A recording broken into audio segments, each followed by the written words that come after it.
Ya, itong stock ko, no? Original lobster. Ito yung lobster sa laot. Na ang lalim, di pa. Mga 60 ka di pa. Doon ko hinuhuli. Ito. Oh, ito mga kaidol, oh. Oh yes. Lobster mga kaidol. Ito yung binibili namin dito. At 3,000 ang kilo ito mga kaidol. At ito din mga kaidol. Ito yung isda nga nakakamatay. Stonefish mga kaidol. Oh. Dito yung tinik niya. Delikado ito mga kaidol pag makatinik. Nakamamatay ito mga kaidol. Oh, ito pa mga kaidol. Oh. Dami nito mga kaidol. Oh. Oh, ito mga kaidol. Oh. Daming stonefish mga kaidol. Oh, dito din mga kaidol. Ito yung mga red lapu-lapu mga kaidol. Oh. Mga kaidol. Ito yung business namin dito. Oh, pula to, buhay yan mga kaidol. Nilagay namin ito sa aquarium. Ito yung export namin. Ito pa oh. Oh, pula to, dinanaw nyo pa rin.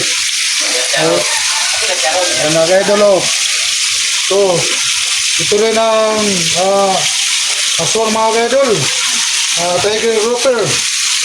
Mga kaidol oh. Ito yung tiger grouper. Ano mga kaidol lang namong kuhan pag hindi na-export dito. Ito, tiger grouper. Yan lang. Timbang na yung isda. Natupla namin guwapo galing sa Piring. 121. Red. Ito, red sunod lang mga kaidol. Ito. Red Japon mga kaidol. Uno-uno. Mga kaidol. At itong supply namin galing Piring dito sa Socorro, guwapong-guwapo. Magpa-stack yun namaya. Guwapo! Aswang!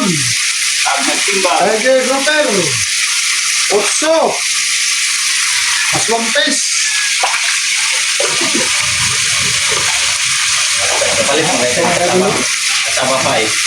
Ito yung gumawa namin dito. Nag-export 85! Aswang Japon!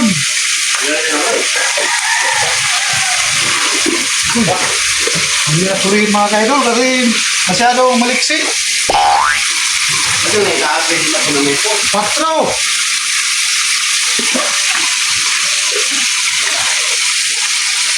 Daming aswang mga kaidol. Media! Di mahuli yung maliit kasi masyadong maliksi. So, ope. Ibang klase din ito na lapu-lapu mga kaidol. 35. Ope. Ope kasi mga kaidol.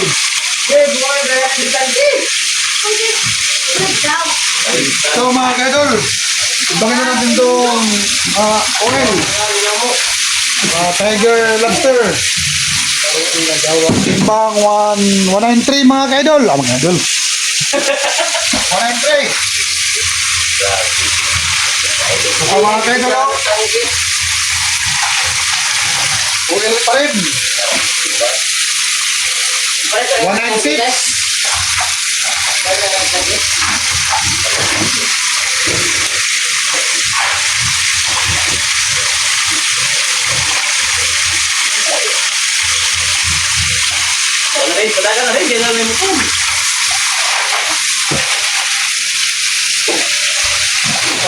Ito mga idol, ito ang tinatawag na kupapa. Kupapa mga idol. Mahal din ang kilo ito mga idol, mahigit 1,000. Good size. Ray, tubig na ako, Ray. Yun ang kamay. Sabi rin mo yung pulik kuha ng coke. Gabi coke pa. At sa adlaw coke. At yung adlaw coke. Walo! 161! Ay, tubigan. Wala yung panimo. Imna ng mga tubig. Dua! Ang isa 16, isa 15.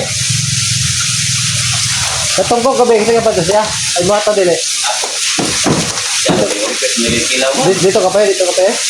5-1. So yan mga ka-idol, yung A few moments later. Ayan mga lods, dito pinapasok namin yung tinitimbang namin nga mga seafoods, mga isda, mga pang-export. So mga ka-idol, so yun sila, kupapa, tsaka mayroong original lobster. Dito yun namin nilalagay mga ka-idol. Tapos ipapacking namin yan papunta sa ibang bansa mga ka-idol. Dito pala yung ang location namin dito sa Socorro, Bocas Grande mga ka-idol, dito sa Siargao. Dito namin yan pinapasok at pinapacking namin yan pag marami na sila. Papuntang Manila, papuntang Hong Kong. Ito pa mga ka-idol, dito pa sa banda. Dito yung mga isda. Yung hugasan namin, yan ang boy namin na guwapo dito sa aming kumpanya. Yan. Yan, tinatanggalan ng tunik yan mga ka-idol kasi pag ganitong klaseng isda, lakas mga tinik sa plastic, baka mabutas yung plastic. Pag packing, maubusan ng oxygen. Yan kaya nila katiran ng tinik. Yun mga ka-idol. Yan na sila mga ka-idol, yung mga isda. Dami na nila. So mamayang gabi, shipment na namin to papuntang Manila, saka Manila to Taiwan, kumaling order Hong Kong, Macau.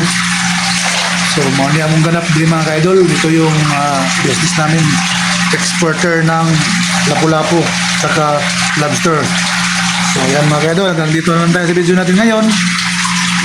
Please subscribe my channel mga ka-idol and supportahan nyo ako para masubaybayan nyo aking content sa aking YouTube. Thank you mga ka-idol.